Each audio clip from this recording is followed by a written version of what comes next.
people actually take for granted. And why? Because when we start teaching it, they feel like, well, this is English. It should be something we were taught in maybe primary. So we're going to define very simple things such as nouns. And some people tend to feel like this is too easy. But actually, it's not. That's why we teach it.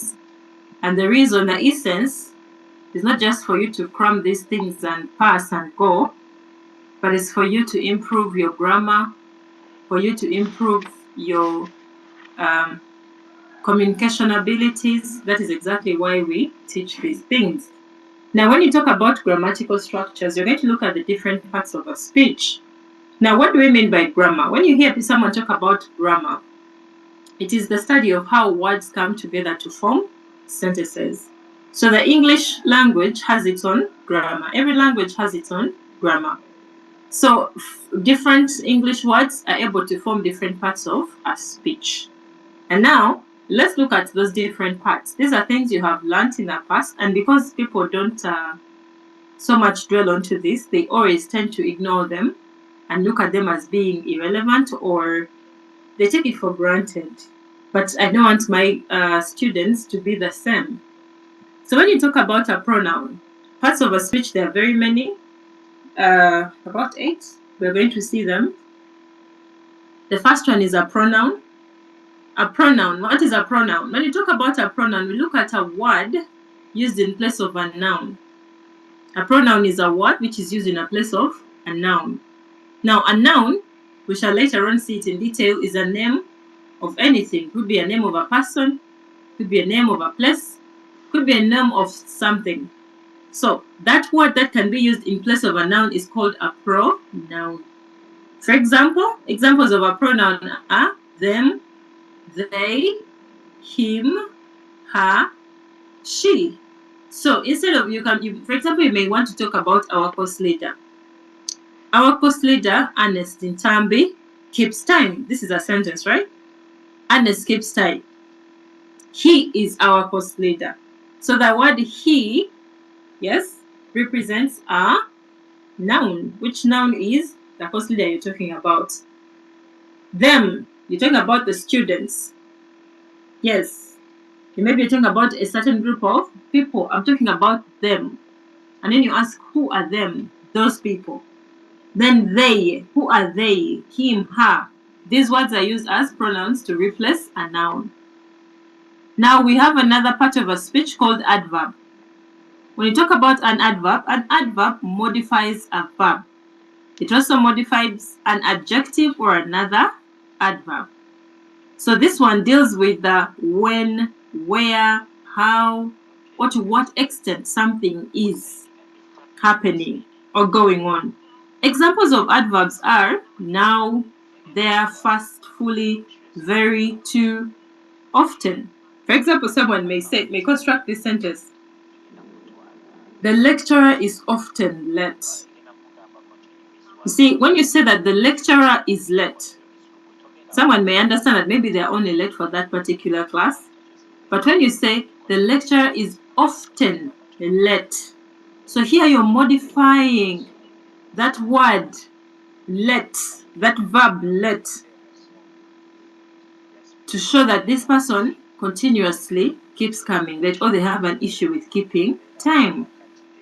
If you say Ernest is walking, or you say Ernest is walking fast, so you are modifying the aspect of walking and that he's walking fast. So the word fast comes in as an adverb to modify the verb you used of walking, to show now how fast. So you say, you're talking about how often, too much. This is too much. You're trying to show that whatever has been put maybe in a cup or in a bowl is too much, more than what is required. If someone says, we are starting, maybe they're telling you, they're maybe reporting about a meeting. We are starting. And then someone says, we are starting now. The second statement has a verb, an adverb, which is to be able to modify the fact that the starting is with immediate effect. So, members, that is what we call an adverb. Then we have a verb. Now, when you talk about a verb class, a verb is a word that expresses action or a state of being. I remember when we were younger, our teachers used to say a verb is a doing word. I know most of you have heard that before. They're calling it a doing word because it expresses an action. It expresses a state of being. For example, the word is shows someone is currently doing something, or was shows that it's something that has gone by, it's a past. Look, they are describing an action. Sit, read, should, pray, sing. So when you use that statement, any word that draws a mental picture of the other party doing something is a verb. So if you're saying the students are in class, they are in a lecture. So you understand that there's something going on. A lecture, there's where someone who is teaching and people are seated and listening. Reading, he is reading. So the word reading is a verb that expresses that action of doing what? Of reading. So that is a verb. Then we have preposition. That is another part of a speech. When you talk about a preposition, members, this one shows the relationship between a noun and a pronoun with another word in the sentence. So, for example, with, from, to, for, on. For example, I put the book on the table. So the preposition in this case is on. It shows a relationship between the table and the book. The pen is under the chair. The word under in this case is a preposition which shows a relationship. So the pen is under the chair. The cat is walking along the veranda. So you're trying to see the cat, in this case that is a noun, walking. The walking bit is a verb, on the veranda. So the on is the preposition. You see, once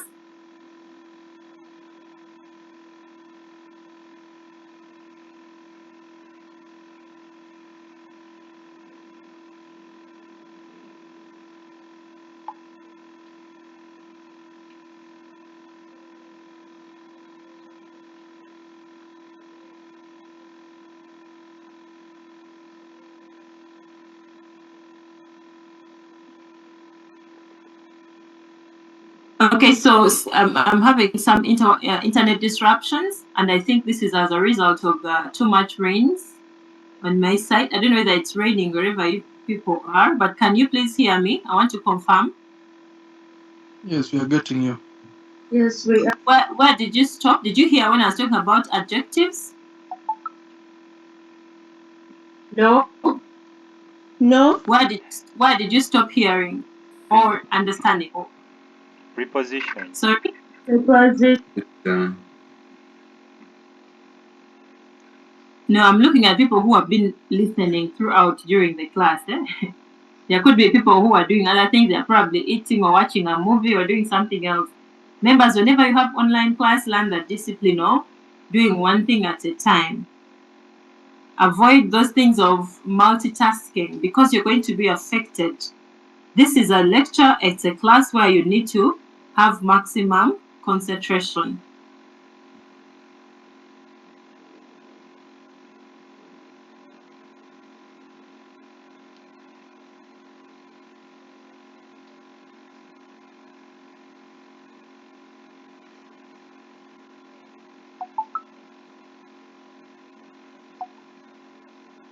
So people have told me they stopped on preposition. Okay? When we are talking about a preposition, members, we are looking at that word that shows relationships between a noun and pronoun. So on, with, she is playing with the pen. If someone is playing with a pen in their hands, we are seeing the relationship between that person and the pen. So someone is playing with. The word with is a preposition that helps to bring the two things together. She is working for mobs. So the word for is a preposition in that particular sentence. And it shows a relationship between this person and the institution being mentioned in this case. Now, next is the adjective. An adjective modifies or describes a noun or pronoun. And here what we mean is that they answer the questions of what number, what kind, and which one. Let me demonstrate. For example, if you're talking about eggs, I have a dozen of eggs.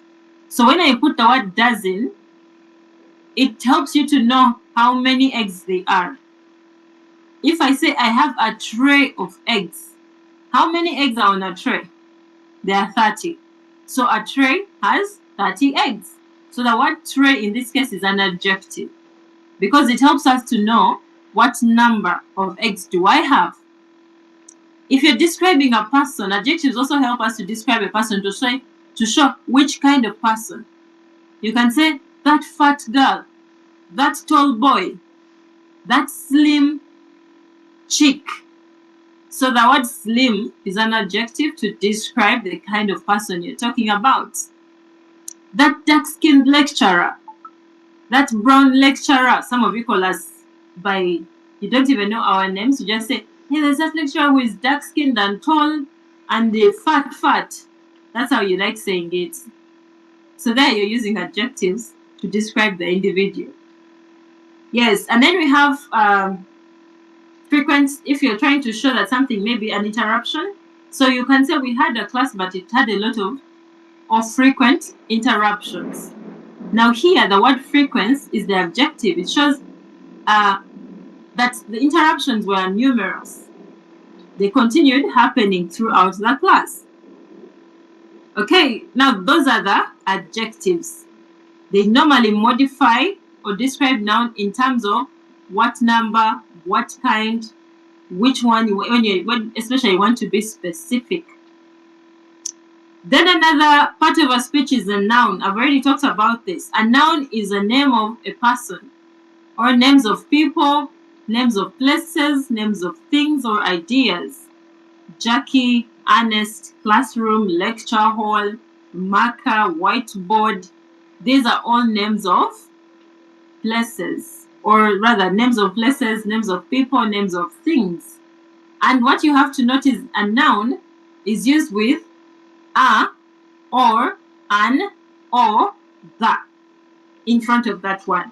For example, you can say an egg, an apple, an umbrella, a marker, a bench, a laptop, a goat, the children, that district, the you see, so you use are, an, and the in front of a noun when especially you're describing it or talking about it.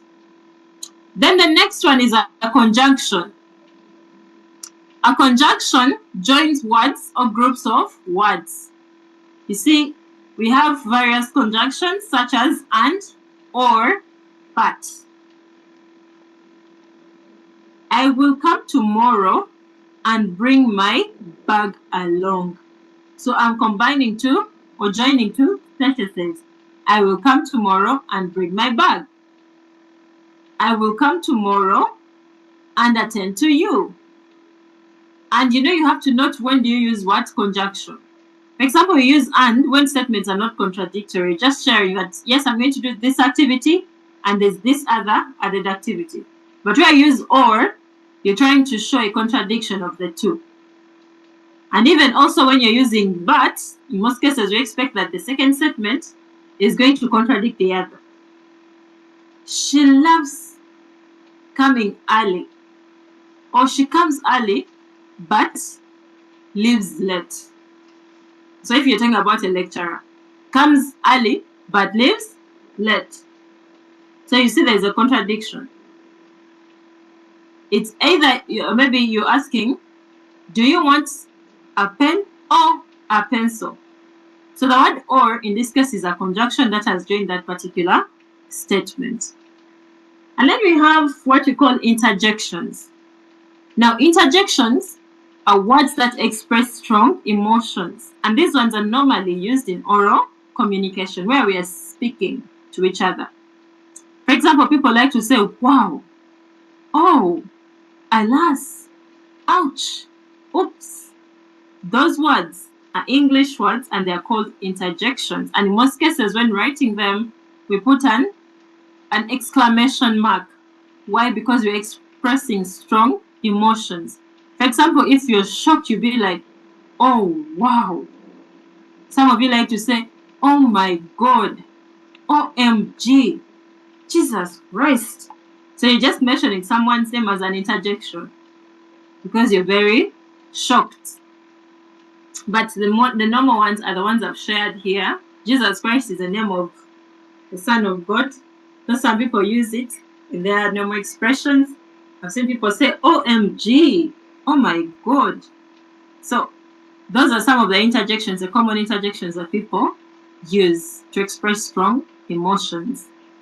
They can also be put in writing, by the way, sometimes, especially, for example, if someone is trying to describe their emotion in a story, or maybe someone is trying to, you have a poem or a play, and they want to write these things, they may actually add it there. Then we have articles and determiners. Articles are words that come at the beginning of a noun phrase. And examples of articles are the ones I already mentioned, the are, an, and the. That is an article. And one thing you have to note, class, is that are itself is a word on its own. A goat, those are two words.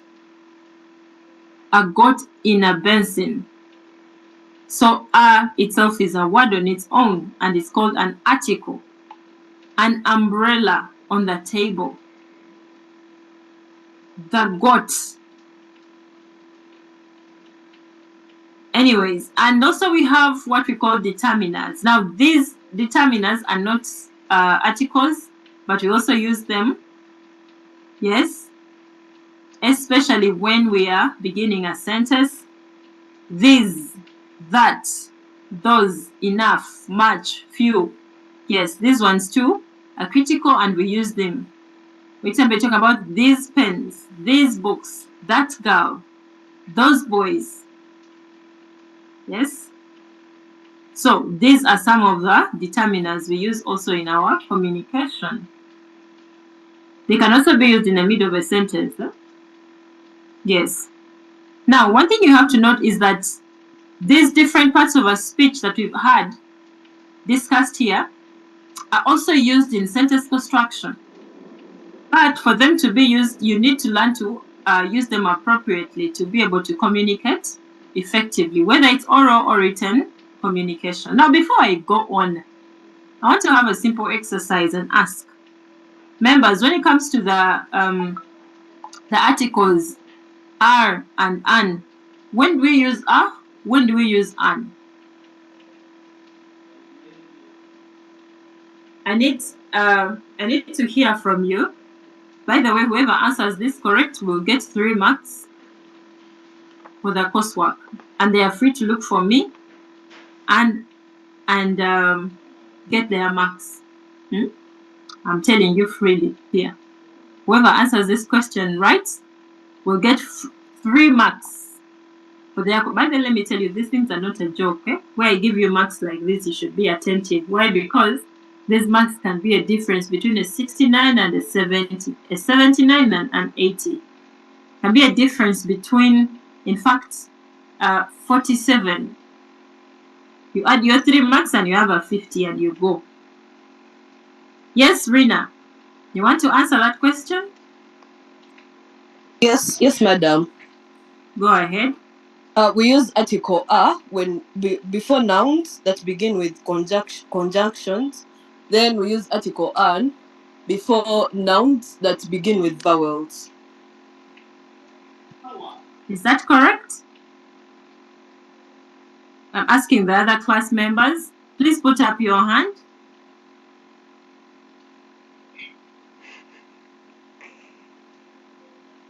Yes, Rhoda, you have a different perspective?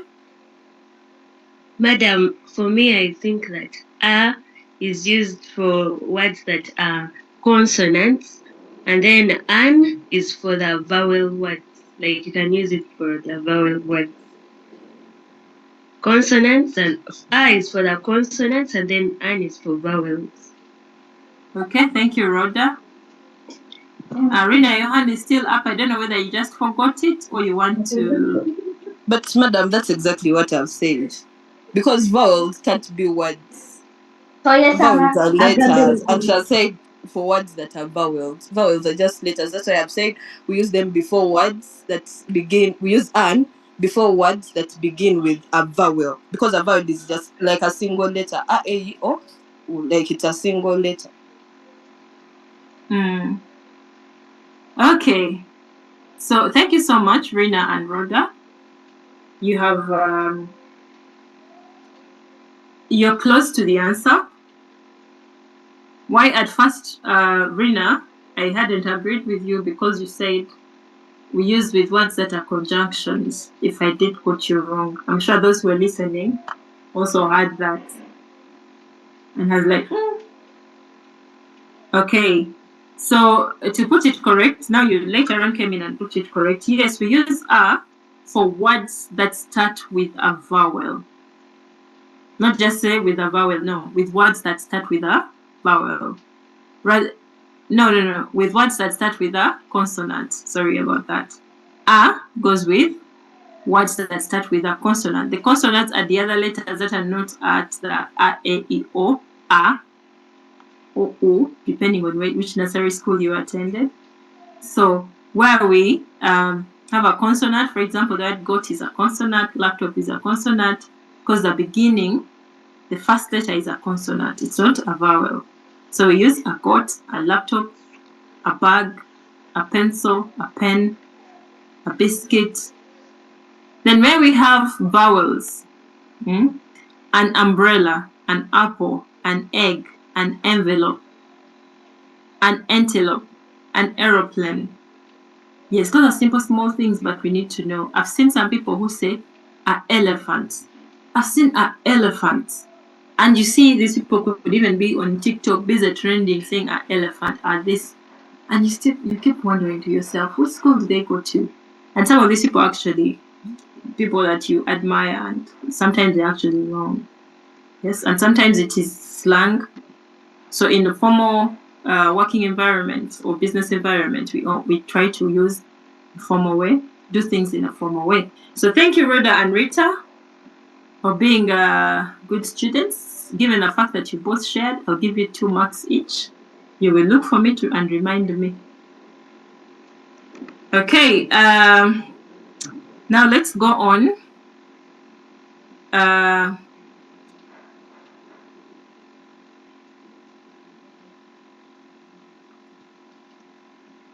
Ernest is saying a egg. Is that how you say it every day, Ernest? You say a egg.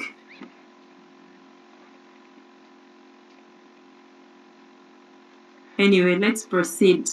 So some people actually say it and they are wrong. Now let's have a simple exercise here. Now this is a full statement, and I want you people to work on this in your free time. You can do it as a group or as an individual. Please don't put it in ChatGPT.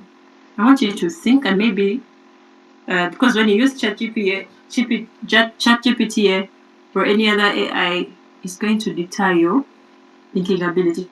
Track it as an individual, and then later on, you check maybe, because sometimes even AI gives wrong things. Trust me, I've used it before. I know it. Where you're doing things that require a little bit of thinking, and what AI will give you wrong things. They sometimes concoct things that are not there. Okay, now the statement goes, the young girl brought me a very long letter from the teacher, and then she quickly disappeared. Oh my. Now, the questions that I want you to look through. Identify the various parts of a speech. And then 2, determine the role of each part of the speech. The role each part of the speech plays in this sentence. So, for example, girl is a noun. If you removed that, what would happen to the sentence? I'm just trying to show you how you go about it. Very long. Quickly.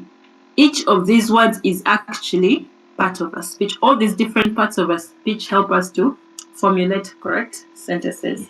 Yes, Charles, your hand is up. Do you have a question? Madam, is it necessary to put that comma before the and? Where? Yes, because the statement is very long. The young girl brought me a very long... Let me try to read it without a comma and you see how it sounds. The young girl brought me a very long letter from the teacher and then quickly disappeared. You see, when you're reading it, it loses emotion. And let me read again with a comma. The young girl brought me a very long letter from the teacher, and then she quickly disappeared. Oh my. Do you see that even when you are speaking, to speak appropriately, there's somewhere where you take a break, comma. The comma is usually meant for you to break and then see that there's this other statement that adds meaning to what was said earlier.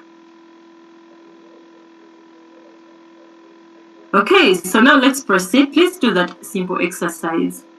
You know, we can try to, we like doing these things, by the way. Sometimes we don't use the same exact statement, but we can make up another statement and tell you to talk about the different parts of a speech in that particular statement. Could be a small paragraph. And then we tell you why you think that particular part of a speech is important. And we put 10 marks or even 5 marks. So you fail to do this, you may fail. I'm not saying that's what we're going to set, but it can be. Are we together? We normally we don't set what we've not. We never set things out of what we have taught. In most cases, people who sit these papers say our final papers are different from what we teach, but the truth is that is not true. We don't set anything we do not teach, but we want you to think, we want you to discuss, to see application, especially at this level. We so much look at application of knowledge at this undergraduate level. And also, we are not just looking at you being able to pass and go get A's and go away, get a good CGPA. No, we want you to improve your communication skills so that by the time you go out there and you're addressing a public, or maybe rather the public, or maybe an audience, they should be able to tell that this person went to MOBS, this person understood their communication skills. And by the way, this is a question that is taught across all universities. It is taught even to medicine people who study who are doctors, people who are engineers. They do business communication skills because at one point they're going to operate a business, they're going to be in an organization, and you need business communication skills. So, my dears, you can't escape this. Now let's look at sentence construction. Sentence construction. Let's look at different sentences and how these are constructed. This is a crucial part. In the previous exams that your colleagues sat, for the exams you're waiting for, those who did BBA in their BCS in their first semester, we set for them a question that was on short notes. And the last part had write short notes about the following: a sentence and a paragraph, 5 marks. And I'm telling you, I marked that number and majority failed it. Majority failed it. Only, and few got 5 out of 5. Most people failed. They couldn't, and you know, this is something obvious, but it's not as obvious as it looks. So now, as we are learning what a sentence is, don't take it to be just obvious. Try to understand the essence and how it's actually done. Now, when you talk about a sentence class, a sentence is a group of words with meaning. Notice it has to be a group of words with meaning. As you see that picture, it has those small pieces. These are arranged to make something clear, a wall, whatever it is. So a sentence is like that. You get different words, combine them together and make a meaningful statement or sentence. So to have meaning, your sentence must have what we call a subject and a predicate. What do we mean by these terms? When we say a subject, we're looking at a word that does something, or has something done to it, or maybe is identified or described within that sentence. While a predicate, in this case, is a word that tells what the subject does what is done to it, or how it is identified or even described. So, an example is here. You see the first statement in italics is actually the wrong one. Yes? Color blue favorite is it is a group of words. But is it a sentence? No. Why? Because it doesn't make any meaning. Now look at the second statement. My favorite color is blue. Now that one makes sense. It doesn't it? Members, doesn't it make sense?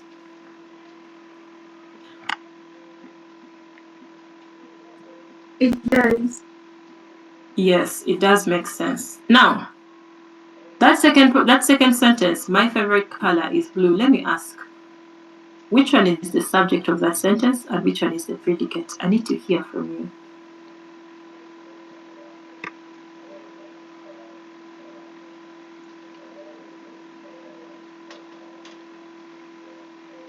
Members, put up your hand. What is the subject of that sentence?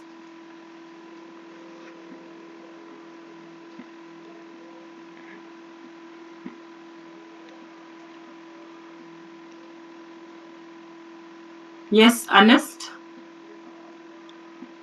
Me, I think the subject is the color.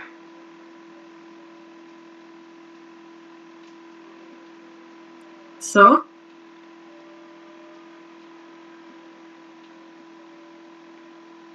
The color? What does Derek think? I as well think the subject is the color. And Is it the word color or the word blue? I need to understand no, what you mean. blue. The word blue.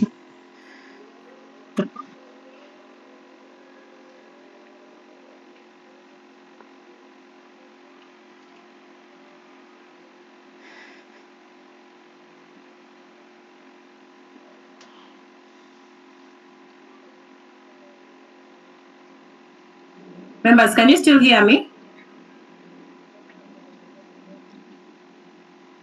We're getting.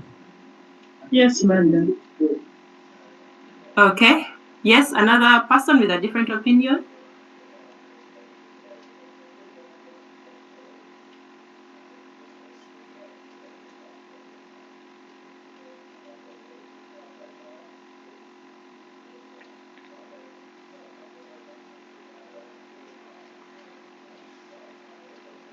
Yes, Sanga? Madam, according to me, sister said is saying that my favorite color is blue. I think the subject is my favorite color because since you have seen that the subject is what the sentence is talking about. So you see that if it comes to the predicate, then I think is blue. That is the predicate because this tells something about the subject. So according to me, the subject, my favorite color, then the predicate is blue. Yeah. Thank you so much, Musa. Did you attend my morning class? No, madam, I didn't. Oh, you put it in ChatGPT. Not really. Anyway, so you're right, actually. So the subject of this statement is my favorite color, but the predicate in this case is blue. Have you heard? So research more about those things. Create sentences and trying to look for subjects and predicates in there. So yes, that is true. Thank you so much, Musa. Now let's look at the different types of sentences we have. The first one is an assertive or declarative sentence or statement. So we're going to see the different types of sentences, but let's start with assertive or declarative sentences. The first thing you have to note about assertive or declarative sentences is that these ones state, assert, or declare as a fact, opinion, or idea. Any sentence that states or asserts or declares a fact or an opinion. That's why you call it assertive or declarative. So in most cases, these sentences are punctuated with a full stop at the end. So they are simple statements. And in most cases, like I said, they are followed by a period or what we call a full stop. Now, an example is there. Jan is a student. She lives in a big city. That is a statement. If I say Ernest is a class representative, he sits in former library upper. That is a statement. It's something that is not supposed to be debated about. It's just a fact and a statement that someone is declaring that he is a class representative and sits in this particular class. Only when the person is wrong and you have evidence is when you know, are you sure? He sits in former library upper, but I thought it's a different program. So you go ahead and head depending on the conversation at hand. Okay, so now let's look at the second type of sentence, which is called an imperative sentence. This one is also called a command. A commanding sentence is an imperative sentence. This one gives a command, or could be a request, or expressing a wish. Please give me a minute, just 1 minute. Let me get back to you.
Okay, thank you for waiting. So let's continue. Yes, we're still talking about an imperative sentence or a commanding sentence. Like we said, it gives a command, a request, or expresses a wish. So,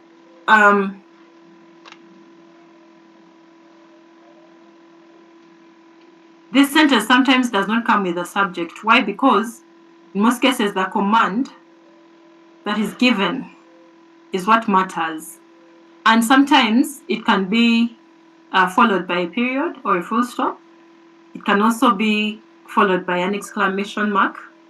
We use an exclamation mark for these kinds of sentences if it's a very strong command. For example, if someone tells you, go to your room or get out of my room. Let's say your roommate gets angry, you enter and you realize that you're sitting on their bed, or you have visitors that are sat on his or her bed in a hostel, and then the person comes in and tells you, get out of my room. So that is a command. It's imperative that you get out. So someone is not begging you. They're giving you a command to move out. Someone can even say it politely, get out of my room. They're expressing a request. They're requesting you to move out. And it's imperative. Like it requires you to take immediate action. So sometimes it can be with a full stop if someone is expressing a wish. I wish to congratulate you. They're expressing a wish. I wish to let you know. I'd like to come in. That's a wish. It should be like a command, but because of politeness and courtesy, someone says it in form of a wish. So you know that the next thing is either you let them in or not. So those are some of the examples that are imperative sentences. Go to your room. Get out of my house. Someone can even use this imperative sentence. Have a seat. So it's not entirely negative all that time. Someone tell you, please sit down. Sit down. So you know, if I'm in class and I tell you sit down, that is a very strong command and I require you to sit. So you see, these are the different kinds of imperative sentences we could use in our day-to-day life, even in business environments. Now we have interrogative sentences. These ones are questions in most cases. An interrogative sentence will normally be followed with a question mark. Because the person is asking you, it's like when they're interrogating you in police or any investigators, even auditors, they normally come and ask questions. So you may not be a criminal, but because it's an audit and you're the officer in charge, they ask you, so this is the amount of money you use if it's a procurement. Are you sure you brought all these goods? Were they all brought in at this time? What were their costs? So they definitely interrogating you. They're using questions to get information out of you. So such sentences ask a question and they are called interrogative sentences. Examples: have you ever seen a flying fish? Would you like another piece of bread? Would you like to come in? Those are two. If someone tells you, come in please, and would you like to come in, those are two different sentences. The first one is a what? An imperative one. Come in. They're letting you in. It's a request. Then this one, would you like to come in, is an interrogative sentence asking you. So there you have an opinion. You have an option, either to accept to come in or not. So you understand the different sentences, how people can use them in conversations or in different aspects. Then we have what we call exclamatory sentence. An exclamatory sentence usually ends with an exclamation mark. These ones express sudden and strong feelings. For example, where somebody is surprised or wondering, or maybe they are pitying someone, or they feel sympathy or happiness or even gratitude. So these ones, like I said, they end with an exclamation mark. For example, you come and tell your mom, Mommy, I have a first class. I scored 4.95. Someone will be like, wow, that's incredible. That's fantastic. You give an idea in a meeting and your boss is happy. That's a very nice idea. So they utter or they use an exclamatory sentence to express gratitude, surprise, or happiness. I can't believe it. He did show up. This is unbelievable. So you need to be able to understand these sentences. And these ones also end with an exclamation mark because they express strong emotions. If someone has given you something, like, thank you, with an exclamation mark. So when you're writing certain formal documents where you don't need to show strong emotions, we try to avoid exclamation marks. For example, where you're saying thank you. Well, if you put an exclamation, it means you're expressing it with a lot of happiness. So if where it's formal, we try to minimize emotions as much as possible or feelings. So, but in normal spoken oral communication, we tend to use strong emotions to express ourselves. So people have this. I don't know, before we continue, do we have a question?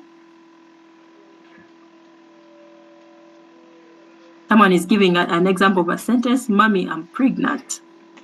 And what do you think will your mom say? Your mom will say, oh, wow, that's fantastic, my daughter. I think it depends. If you're in year one and you went and said that, what would likely happen? It would be a different thing. Someone is saying, what? Yeah, so sometimes it could be a question. How did this happen? You see how the conversation keeps flowing from that end? So they start interrogating you. Who is the father? Have you been studying? And all those things. Okay, so now let's continue. Let's look at some errors, common errors people make when constructing sentences and how we should avoid them. Now, the first thing we need to avoid is a fragmented sentence. Avoid fragments of sentences. Why? Fragments of sentences are where you have incomplete statements. So your sentence should be a complete one. For example, someone says, the students all busy with their books. That statement sounds incomplete. Busy with their books doing what? You know? Versus this other statement, the students were all busy with their books. So you see, the person has put the word where. So we see this person is just trying to tell us how serious the students were and what they were actually doing. The students were all busy with their books. But if you say the students all busy with their books, so you see that statement is incomplete. So someone will be like, so they're expecting you to add something to be able to complete the sentence. So avoid incomplete sentences or fragmented sentences. Then another thing is avoid run-on sentences. Let's demonstrate a run-on sentence. Jason is a fast worker. He is not very accurate. That's a run-on because it seems like there are two different statements in the same sentence. So the best would have been, Jason is a fast worker, but he is not very accurate. So here you're contrasting two characters of Jason. Well, he's a fast worker, does things very fast, but expect some errors because he's not very accurate. So you need to take note of this in your communication, even when you're writing.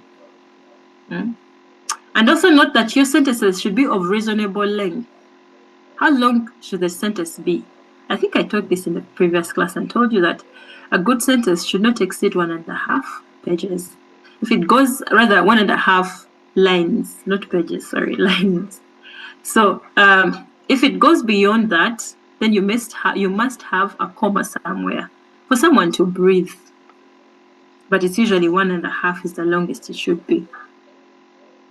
Yes, so avoid very long sentences. So one, we've talked about having incomplete sentences, then run-on sentences, then unreasonable length where they're too long, even too short. At least it'd rather be too short than being too long. Now, an example here. The first statement is the wrong one, the one you should avoid.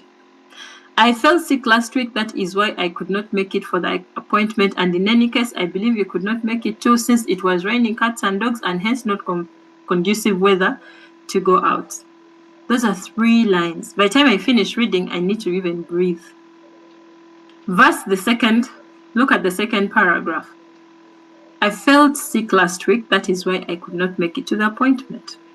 Full stop, that's one sentence.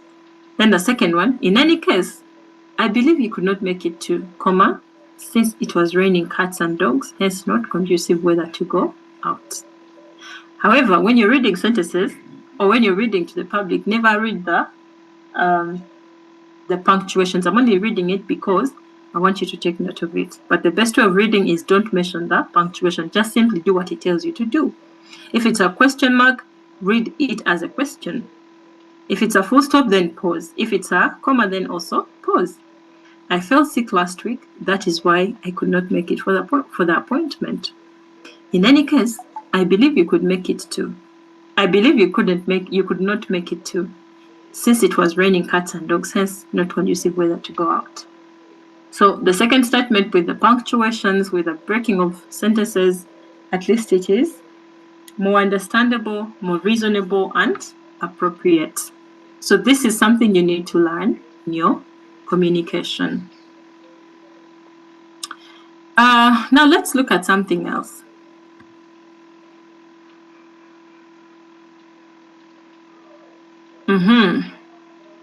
Other areas that you need to pay attention to, members. The punctuations, I've already mentioned this. And by the way, these things are tied to all the 7 principles, especially the one of completeness, rather correctness. Where your grammar is wrong, where you have incorrect sentences, you're not correct. where you're using wrong articles, wrong parts of a speech, then you are wrong. So when it comes to punctuation, members, understand what each punctuation mark means. So punctuations, these ones serve as a roadmap to guide the reader throughout the message. So they're just simply pointing out what is important. For example, when we use italics, we just want to point out something important. We just change. Sometimes we can bold, sometimes you can use italics. Then also where we have subordinates, or what we call commas. These ones just simply help you to pause, you know. And then also where certain things are quoted or need special attention, we use quotation marks. Even in oral communication, someone will quote using their two fingers, the index finger and the middle finger. And sometimes if they are reading, someone will say, the president said, and I quote. So that means when the person adds, and I quote, they want to tell you, they're actually telling you that, yes, the words I'm saying were exactly the way this person said them. They are verbatim. I'm not adding my own things. Are we together? So whenever you find quotes, you know this is something that they want you to give special attention to, or maybe this is something that was said by another person. The lecturer said, and I quote, next week we have a coursework. So that person is just repeating exactly what the lecturer said and did special attention. Then also where you have to explain further, you may need to use colon. Explained further or after a salutation if it's letter writing. Dear sir, you put full colony. So we have full colony, we have semicolony. Now you see where the word punctuation is? The two dots, the double dots are what we call full colon. And then when you read further after the word italics and all the brackets, you see semicolon, a dot and a comma. I worked one time with my friends from a different country. One was from Germany, another was in Switzerland. I don't know, one of the two. And we were writing a document together, and I was telling them, why don't you put full colony here and then you explain? And then the person was like, full colony? He was like, you mean the double dots? So for them, when they were teaching them in their particular schools, remember they're also not native English speakers, they speak German. They also learned that instead of, for them, they call them double dots. For us here, we call them colon. Because for us, we learned it as part of the English we learned here. So as you work with these diverse people, you understand the punctuations, the rules, the writing dynamics, the metrics of writing. This is what we mean, that you need to learn to follow and develop that skill of writing. Yes, and then also, key things you need to note. Where you use your punctuations correctly, you'll be able to comprehend. Why? Because the punctuation also affects the meaning of sentences. So take note of how you punctuate. Take note of how you use certain words. For example, use of pronouns. You have to use pronouns properly. Remember, we said pronouns are used in place of nouns. Yes? If, for example, you're talking about yourself, you are a person, you're a noun. If you're going to say your name, it's a noun. I. If you're introducing a friend, don't say me and my friend. That's why people say it comes off easy, but it's wrong. You're supposed to say my friend and I. That's the proper way, the formal way of saying it. My student and I, my wife and I, my husband and I. It's courteous to start with the other person you're introducing and then yourself. Whenever you say me and my wife, you're self-centered. You start with the other person. If you're introducing your group, you say my group mates and I did this work and we want to present. Okay, so when you're using I and me, know when to use it. When is it appropriate to use me? Who did this work? Me. Who did this work? It is I. So learn when to use it. When to use me and I. People confuse this, and it's not just students, even lecturers, even other people in different areas, especially us who are not natives, we're just learning the English language. Then also use the words they and them properly. When do you use they? My parents, they love education. My parents,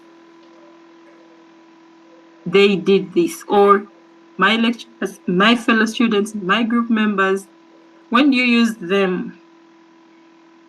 So understand when do you use any of those two.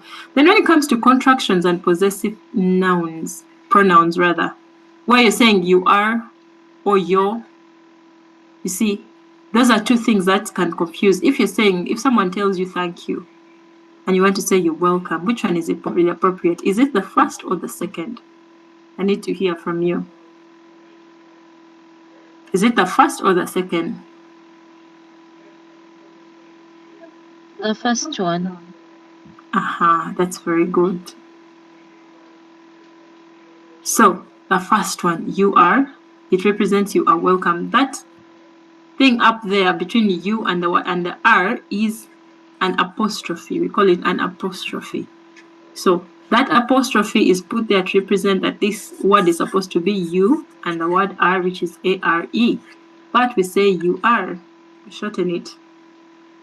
But then when you're talking about another person, then it is yours faithful, your friend, your girlfriend, your boyfriend, your this, your that. You see, people use this and say you're welcome. This is wrong. Why? Because when they're thanking you, you're trying to tell that person you are welcome. But when you say you're welcome, it sounds the other way around, as if you're welcoming them inside, maybe to come in. Anyway, whatever the case, learn the difference. Then where we have it's and it is. It's them. It is them. It is hers. It's hers. Know when to use what. Okay, then tenses. Present, past, future. When you're writing an application, what is the best tense to use?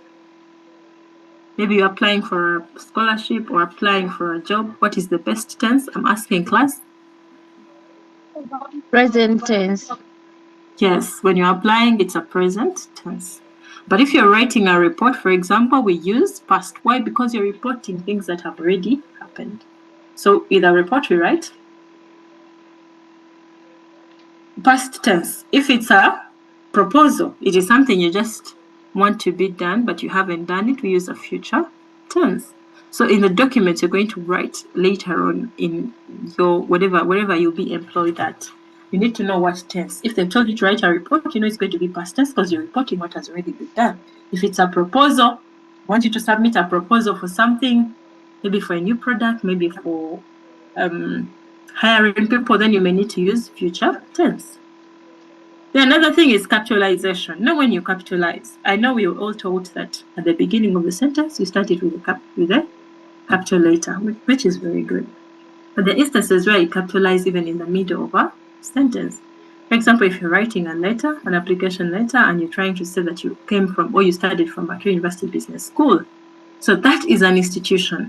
When you're writing, you find that every beginning of a word will be capital. Makere, the M will be capital. Business, the word B, the B will be capital.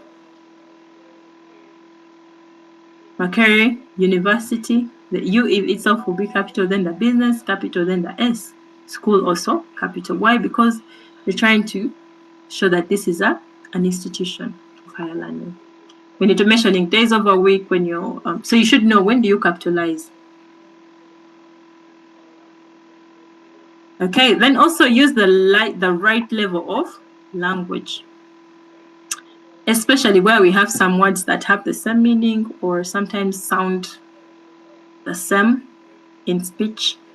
For example, we've mentioned how to use a versus an, at least that one we know. Then when do you use accept and accept? Some people confuse it. I accept your offer. We have accepted the offer. Accept. So when you use accept, some people confuse the accept and accept. I accept. and they write the one with E. That is wrong, because when you say except, you're trying to show that yes, the first things have been agreed upon, but except these. So you're giving a contradictory statement. So you need to know, when do you use the first accept with A and then the accept with EX. Then another one that normally confuses people is expect. I expect and accept. Accept, accept, expect. 3 of them.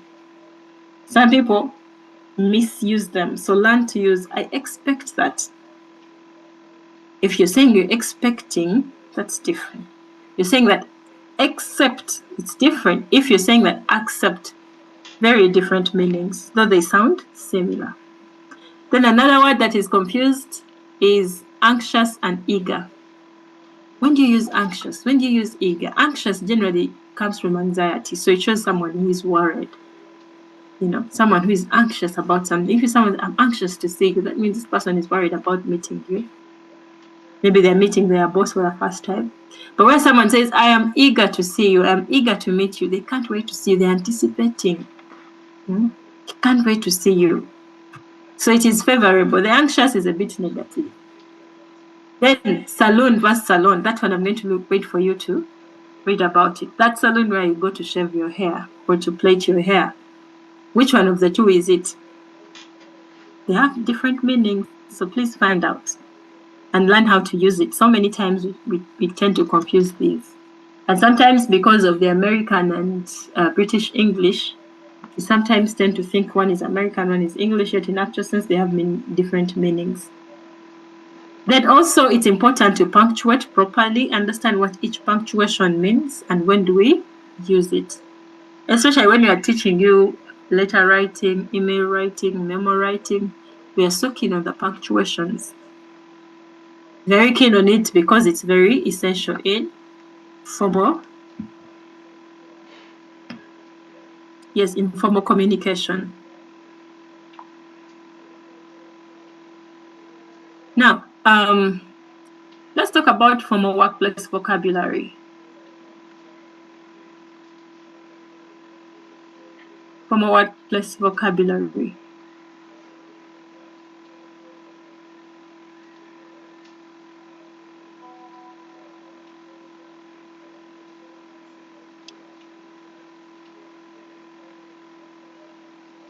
Formal workplace vocabulary. Here we are looking at what kind of vocabulary is supposed to be used in a formal setting. Yes, there's some things that are okay when you're in an informal setting, but there are things that are not okay when you're in a formal setting. For example, you're meeting someone, you're addressing an audience. You need to be careful which kind of vocabulary you use. So one thing you have to notice that when it comes to vocabulary members, it's a personal initiative. No one is ever going to help you build your own vocabulary. You have to work on it. Yourself. Work on your vocabulary. How do you do this? Read books. I know we are in a generation, and also on top of that, a generation that is bombarded by a lot of social media. And this social media is not so much about reading; it's about watching and consuming information that becomes useless to your body and your mind. So try to limit that. Even I sometimes find myself fighting the same, but I try as much as possible to at least read something every day. Then 2, watch podcasts of people who are very good communicators. See how they articulate information, see how they speak, see how they answer questions, see how they elaborate things. So that's how you build your vocabulary. If you're to watch a movie, don't watch interpreted movies at this level. I know you enjoy the Vijay Juniors and jingles. Please leave that to people who are still in primary.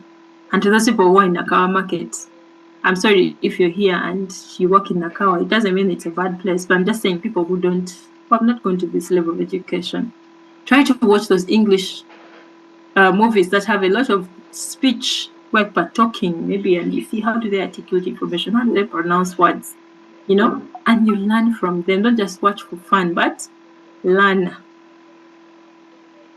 Yes, also have an electronic dictionary. At this level, we all have smartphones. That's why we are using Zoom. So please have a dictionary on your phone, or at least make Google your friend, so that any new word you learn, you try to get its meaning. How is it pronounced? How is it written? How can it be used in a sentence? So make it a goal to at least learn 2 or 3 words a day, and try to use them and add them to your vocabulary, and try to use them day by day so that you learn it. But anyway, for business purposes, you need to learn to be official, understand the official language that is used. For example, let's demonstrate here. We're going to do a brief exercise together, and we see how in these different workplace scenarios, try to use the appropriate vocabulary. So I'm going to request you to one person, you raise your hand. Let's start with formal greeting. Let's start with Ernest. Ernest, you're a leader. I want to give this opportunity to leaders. You can try to formally greet, assuming maybe you are at a meeting or you have met a colleague in a corridor. How do you formally greet? Ernest, are you still with us?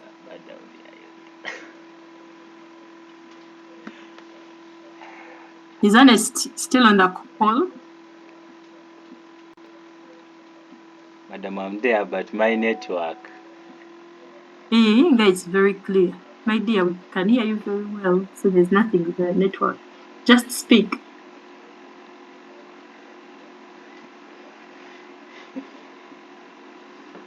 Yes. Okay. Come on. Your network was okay. You speak. Okay, you choose someone to speak for you, Bonita, or someone to represent you. Bonita Nyakato. Bonita, you've been selected as the one to represent the course leader.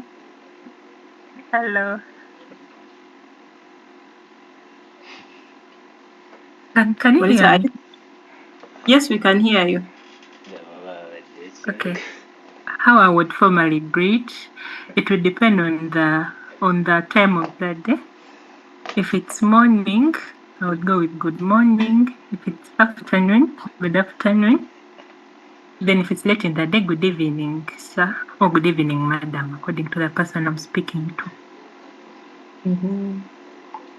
Okay, that's very good. Yes, and if you know the person's name, it's good to use it. If it's your boss and you can't say their name out loud, you can then say sir, doctor, if they have a title. Good morning, doctor. Good afternoon, doctor. So that's the formal way of greeting. Okay, can we have someone introduce himself or herself? I don't want to choose people randomly. I want people to volunteer. Yes, Jonathan. Thank you. I would say my name is Jonathan Muhozi. That's how I would introduce myself. I start with the first name. Okay, I start with the name Jonathan, then I end with the surname, not the other way around. Is it correct to say my name's Jonathan Muhozi? No, because Why? you're only saying yourself. That is because you're introducing yourself. So I think it's better you speak in maybe singular. So you say my name is Jonathan Muhozi. Very good. And I like the fact that you started with the first name and then the surname. I know some of us have come from schools where you want to start with your last name, rather with your surname, and then you go with the first name. But it's supposed to be the way Jonathan did it. If it's me, I say, my name is Joan Alicia Namwanje. Not Namwanje Joan Alicia. So it's a time for you to unlearn. And sometimes when they told you to introduce yourself, don't stop there. If, for example, you are in a meeting where you're attending for the first time and they tell everyone to introduce themselves, it's important that you introduce yourself and your designation or your title. For example, my name is Jonathan Mukwezi. I am the new financial, or maybe I am the new office aide, or I'm the new manager in charge of this particular unit. And then, yes, that's it. I'm happy to be here, depending on how you're told you to introduce yourself. Let's have another person welcome visitors, assuming you have visitors at office. How would you welcome them? Can we have another person? Yes, Musa? So if it comes to welcoming visitors, maybe according to time, I may say that good afternoon, welcome to our office. How may I help you? Yeah. Yes, that's very good. Is there someone with a different opinion? Why she shows me I'm a good participant. Okay, so it's important to welcome visitors politely. If you know their names, call them by name. For example, Mr. Alema, you're most welcome to our office. This is where we sit. Please feel at home, or this is where we operate from. Please feel at home, or kindly have a seat. Then what if you're asking for help?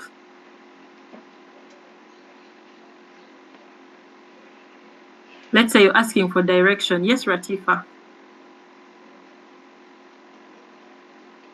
Good afternoon, madam. Good afternoon to you. So if I'm asking for help, I can say, could you please direct me to where the main library is? Yes. So that's where courtesy comes in. You need to make sure that you're courteous in your communication. Could you please? I kindly request for directions to this place, to the main library, so the person will directly show you where to go. Let's say you want to show appreciation. You've had a meeting and they invite you to give a vote of thanks to maybe the guest of honor. Who can help us show how you formally appreciate or give a vote of thanks?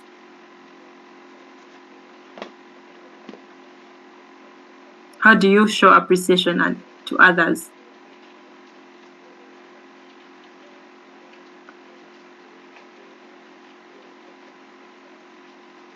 Amon Akatwijuka, do you want to say something? Okay, let's have Muhozi. I would say I would like to extend my appreciation, or I would therefore like to extend my appreciation to the BCom students for attending my lecture, or for attending my lecture and participating. Okay, why do you need the word therefore? Because when do you use therefore? You use therefore when there's something you said earlier. 1,000. Okay, Rita, Ratifa, thank you so much, Jonathan. Thank you. Welcome. Madam, if for example, giving a vote of thanks on behalf of the BCom students, I would say, on behalf of the BCom students, I would like to appreciate you, madam, for the work you've done.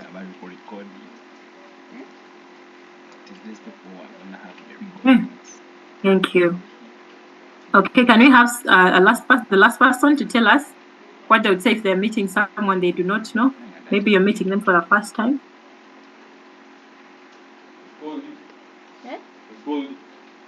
Yes, Musa. So for that last bit, I may say, good afternoon. I don't think we have met before. My name is Musa. Yeah. Okay, that's one way of doing it. Any other opinion that could be different from Musa's?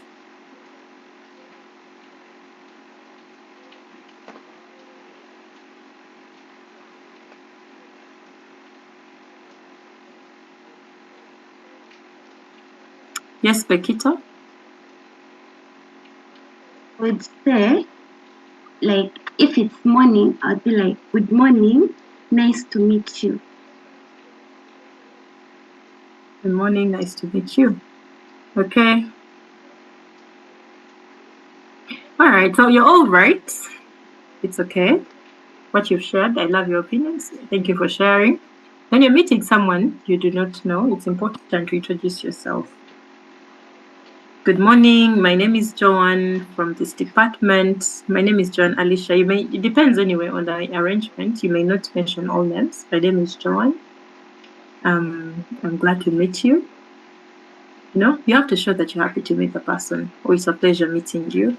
Someone has introduced you and maybe you're bidding them farewell. It's been a pleasure meeting you. It's good to meet you. I've heard a lot about you. Let's say this is your colleague's daughter or someone you heard about but had never met them before. So, it's a pleasure to meet you. Yeah. So that way you show politeness, that is you be courteous, also formal. So you need to know and understand the context or the circumstances at hand. So this brings us to the end of our second topic.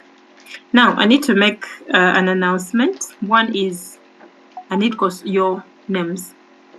Course leader, please share the group lists. I want to give you questions. By today, you should already have had these questions because I'm going to give you only 1 week to do that work. And groups are going to start presenting either next week or the other week. We're going to start presentations, especially for those who are going to be given questions that range from 1 to about 6. Yes, I don't know how many groups. How many groups do we have in total for this class? Ernest, how many groups are there? Because at this level, you should know the group total.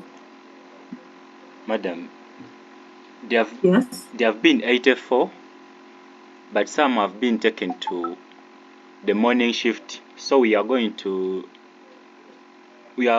have a meeting with these people on Saturday so that we do edit and we know the number that has gone to the morning and those that have remained here, particularly for afternoon. And I'll give you the feedback. You mean 84 students? Groups. You mean 84 students or 84 groups? Groups. 84 groups. Yes. With how many people in each group? 10 minus the evening sector. So you have 84 groups? Yeah, I've been having 84 in the afternoon, but some have been taken to the morning shift. Okay, so you need to sit down with the morning group and please share those names as soon as possible. It's going to be handled on Saturday. So that we know the total number of groups. I doubt whether there are 84 groups of 10 members. That would be 800 students. I've not seen that number for your classes. I think that is too high. No, we have been there. Because if it's 10 some times are 8, that would... Okay. We shall see then. All right. Then the other thing I want you to notice that next week I'm not going to come in. My colleague, Mr. Odia Joseph, will be coming in. Me, I'll come in later on in the semester. We are teaching in a staggered way. I teach a few topics. He teaches the others. So that's what you're going to be doing. So when he comes in, he'll start from where we've stopped. He'll go directly to topic 3. So please, when he comes to class, don't be surprised. Know that it's your lecturer and he's my senior. He'll be able to handle you properly. So thank you so much for your time and for being good students. Please share those names as soon as possible before Monday. By Monday, I want you people to have their assignments. All right, madam. It is coursework 1. Coursework 2. Coursework 1 is going to be a sit-in. All right, ma'am. By now, you should have the timetable from the registrar. And normally, coursework 1 coverage is usually topic 1 to 3. We haven't, I don't know whether we have changed that. It could change, but you need to make sure you read everything from where we started to where we are to where we are going. Don't neglect these things. They come in coursework, especially we like this area I've just taught today in courseworks. Me, you're going to have at least 5 questions from this area, minimum, or from any other areas. Anyway, thank you so much for your time. Have a nice day. Enjoy your afternoon. Thank you, madam. You're welcome.